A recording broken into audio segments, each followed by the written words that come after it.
Lokasi yang berjarak sekitar 65 km dari kota Padang ini berada di atas Bukit Barisan, tepatnya di lereng bagian timur kawasan Taman Nasional Kerinci Sebelah pada ketinggian 1.400 hingga 1.600 mdpl. Walaupun udara di danau di atas ini sangat dingin, namun kawasan ini tidak pernah sepi pengunjung.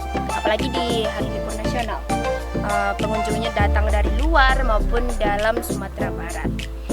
Dan teman-teman yang ingin tahu keunikan-keunikan lainnya tentang danau di atas ini, ikuti kami terus dalam channel YouTube kami, Gumanti Manajemen, dalam acara Gadih Balala Indonesia Rancak Bana. Oke guys, yuk come on.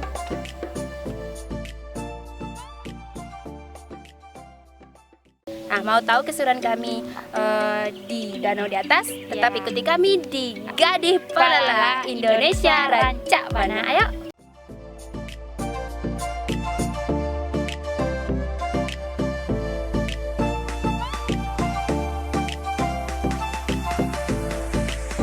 Sesampainya kalian di Alahan Panjang guys, kalian akan disambut dengan sederet pemandangan alam yang begitu indah dan sangat memukau.